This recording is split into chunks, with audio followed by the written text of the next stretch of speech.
Okay. And bonjour, this is Bruno Larvol with Judith Perez. I'm in San Francisco. Judith is in Spain, and we are going to talk about ASCO GI and a little bit about ASCO GU as well. I was at ASCO GI actually with my son. It was a lot of fun. And we're here to show you how our platform, LARVOL CLIN, can help both prepare for congresses like ASCO GI before, during, and now after. And Judith is going to walk us through the application, the platform. As you listen, a couple of things. First, don't hesitate to ask a question live. We love engagement and interaction. And second, if you would like to pilot or test this platform, let us know. And we could either give you a more extensive demo or even provide you with a pilot access to the platform. Also, if you're going to be at ASCO GU in a few weeks, also in San Francisco, let me know. I would love to say hi. So, Judith, the microphone is all yours. Thank you, Bruno. I'm glad to be back in a podcast. It's been a while since last time. So I'm happy it's about ASCO GI and post-conference reactions. So today, as usual, we are sharing our CLIN platform where we are under the conference tab for ASCO GI. We have tracked the over 800 abstracts that were associated to clinical trials. And those gave a buzz of 500 X posts for over 6,000 digital opinion leaders that we are following on X. So we're going to run over some of the analytics that we can get from those clinical trials and those posts. Let's get through the top trials by the number of posts, which would be the first analytic. Let me open it. So in here would be ranking the list of clinical trials which had disclosures at ASCO GI. And they are like sorted by the number of views for those posts, and the length would be corresponding to the number of X posts that have been posted by the DOLs, the digital opinion leaders. They are verified oncologists that we are following on X. And on top of those posts, we apply a layer of AI where we are able to identify whether those posts are associated to negative comments about the publication or the abstract, like more neutral or mixed results, not rated, or if there's some positive comment about it, even strongly positive, which we could be even leaning towards this practice changing or practice informing sort of comments, and therefore clinical trials. Okay. Then we can see from this ranking, initially we have the Aries and Gia, the Critics, Comic, and Illustro. The first two are on gastric cancer. The second ones are like CRC, then gastric cancer again. We can see like there were lots of comments for Arizon. Let's take a look at those even strongly positive comments. So by clicking on the VAR, you would link to those specific comments that were shared by the digital opinion leaders. And this is even set by the abstract publication. And you can see the DOL along with its comment. And we can see that there's lots of around this HER2-positive advanced metastatic gastric cancer for zanzilitamab. That there's lots of strongly positive reaction. And here for this first line, regardless of the PD-L1 status, and manageable safety profiles that are mentioning in here. So lots of positive reactions. Let's look interestingly at the other side of the coin also, like which would be the negative comments about this trial. And we can see that there are some, there's diversity in those comments, as some are stating financial and reimbursement issues, design, lack of efficacy, and even toxicity. So that's interesting, that the diversity of these negative comments even. Let me go back to the grid.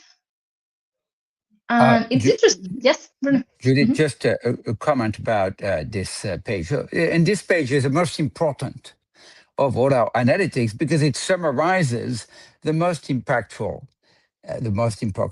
trials at ASCO GI. And Now, you can notice that the length of the bar is not completely consistent with the rank. And I'd like you to explain that for the audience, because Yes. it's very interesting. We had some debates actually internally and with our advisors about whether to keep that inconsistency because it means something. So please explain that away. Yes, of course. Indeed, the length of the bar would be representing the number of posts, right, that are shared in X. And even the coloring, so would be the distribution of those posts along the different sentiments, right, compared to, and right now, and we can see that the number of X posts and all the trailing.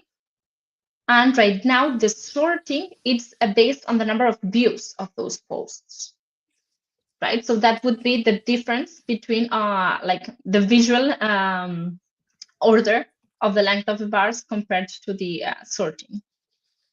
So what that means is that, for example, the second trial on the list had less posts, but whoever posted these posts were viewed much more. So it's a little bit of a two different way of looking at buzz. One is, I guess, volume.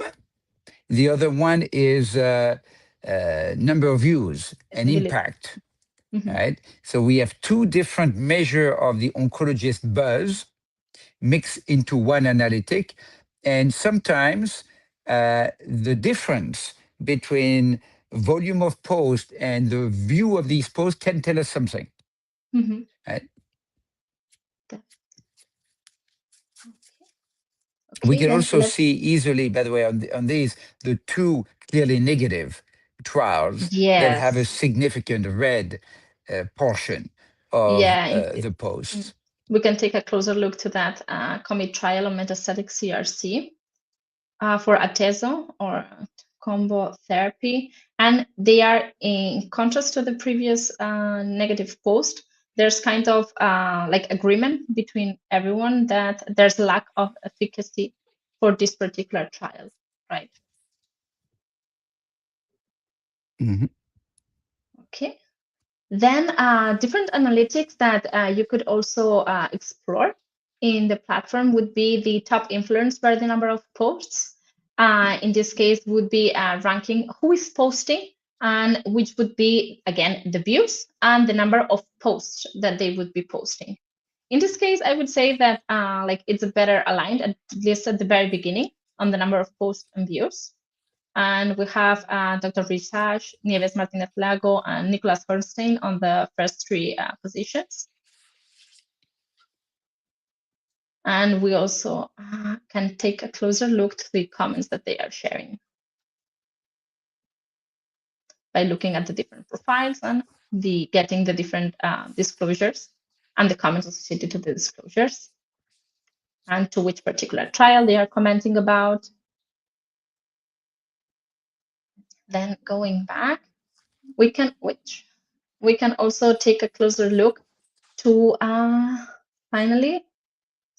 to the top companies per post. So we can see Jazz, Pfizer, and Stellas on the top, and even get to see a bit more on the top diagnostics, top genes by the actual abstracts that were published. Okay, then we have even more more analytics on the top drugs by abstracts, top MOAs, and even top conditions. Like top abstracts for MOA, we would be having the PD-1 and PD-L1 inhibitors on the top ranking. And that could even be compared to previous years where this it's still the tendency to have them on the top.